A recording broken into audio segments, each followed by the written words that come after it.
রামনারায়ণ রাম। আমি সর্বপ্রথম ঠাকুর শ্রী শ্রী বালক ব্রহ্মচারী মহারাজের চরণে জানাই আমার শতকোটি প্রণাম এবং আপনাদের সকলকে জানাই বৈদিক অভিনন্দন। রামনারায়ণ রাম। এই বলে আমি আজকের তত্ত্ব ও আলোচনা শুরু করছি।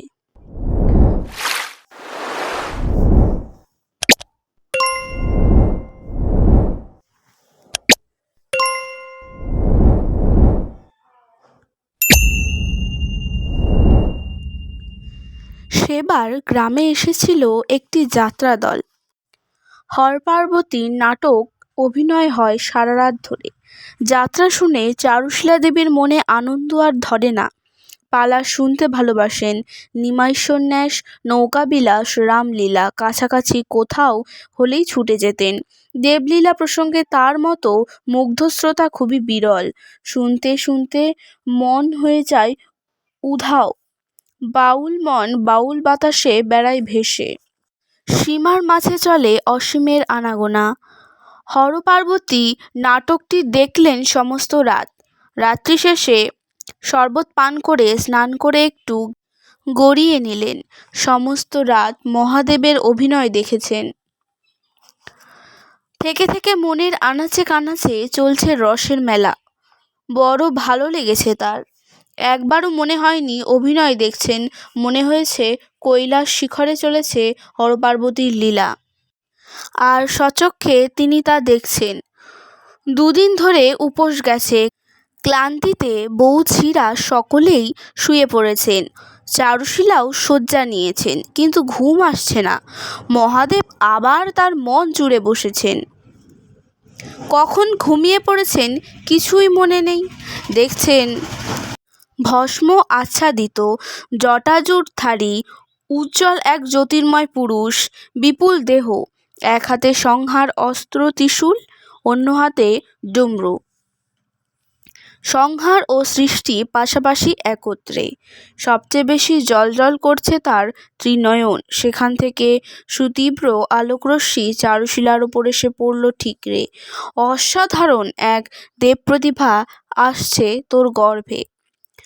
মেঘ মন্দ্রিত কণ্ঠে বললেন মহাদেব। সঙ্গে সঙ্গে বেজে উঠল কালের মন্দিরা। সেই মহানাদে চারুশীলা দেবী উঠে বসলেন ধরফর করে। দেখলেন কোথাও কিছু নেই, অথচ স্বপ্ন বলে মনেই হয় না। স্পষ্ট দেখেছেন, স্বচ্ছ আলোকের মতো। ঘুম ভাঙতে দেখলেন স্বামী শুয়ে আছেন। ঘুমে অচৈতন্য, কি নিবিড় শান্তি ওর। আর তিনি? ঘুম নেই, বিশ্রাম নেই, দিনরাত শুধু একটা অস্পষ্ট অনির্দিষ্ট যন্ত্রণা। কেন কেন কেন? কিছুদিন যেতে না যেতেই এসে পড়ে দোল পূর্ণিমা। আত্মীয়া অনাত্মীয়ার দৌরাত্ম্য চারুশীলার প্রাণ উষ্ঠাগত। সারাদিনের পরিশ্রমে অবসন্ন দেহ, অবসন্ন মন।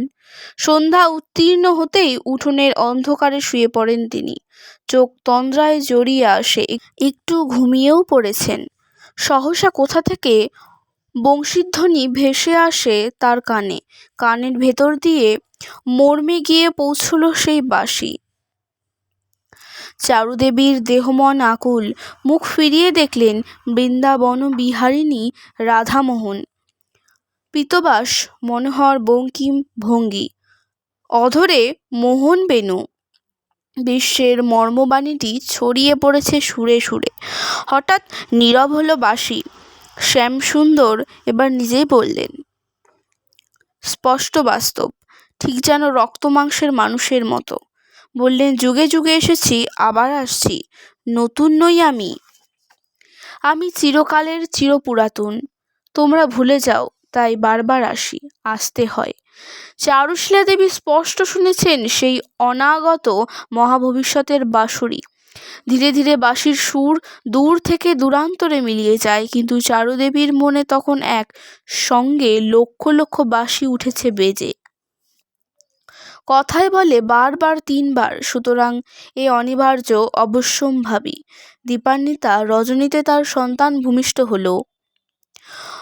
অনির্বচনীয় অনুভূতির অগোচরে সেই রজনীতে সেই সব দিব্য স্বপ্নের মাধুর্য তার সমস্ত সত্তায় ছিল জড়িয়ে। ভাবে ভক্তিতে মন ছিল আপ্লুত, ক্ষেত্র প্রস্তুত। শুভক্ষণ সমাগত। পূজার ঘণ্টা উঠল বেজে, সঙ্গে সঙ্গে আবির্ভূত হলেন দেব শিশু। এ কি, শিশু যে কাঁদে না, নীরবে চেয়ে আছে অখণ্ড চিদানন্দ স্বরূপ, পূর্ণ জ্যোতিষ্মান, পূর্ণ ভাগবত।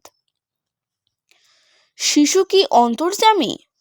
পৃথিবীতে যারা অসাধারণ, যারা মানুষকে দেখিয়েছেন নতুন পথ, দিয়েছেন মুক্তির সন্ধান, শৈশব থেকেই তারা আসেন ভিন্ন পথে স্বতন্ত্রতার দাবি নিয়ে।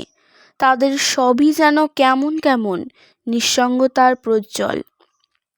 আবার জনতার মাঝে নিঃসঙ্গ একটি জন্ম মুহূর্তে তারা অন্য, সেই যেন এসেই জানিয়ে দেন আমি এসেছি, সেই আমি, সেই চিরপুরাতন আমি বারে বারে নতুন হয়ে আসি।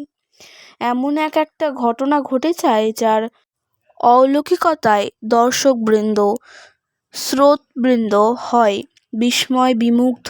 মনে হয় যেন চিনেছে, বুঝতে পেরেছে তার স্বরূপ, তবু চিনেও চিনতে পারে না।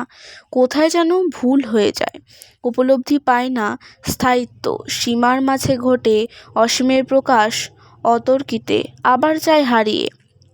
তারপর আর ইশারা নয়, আভাসে ইঙ্গিতে আত্মপ্রকাশ নয়, দিনের নির্দিষ্ট আলোই হয় সকল রহস্যের উন্মোচন। তখন আর চিনতে ভুল হয় না।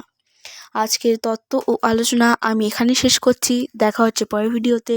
ভালো থাকবেন, সুস্থ থাকবেন। রাম নারায়ণ রাম।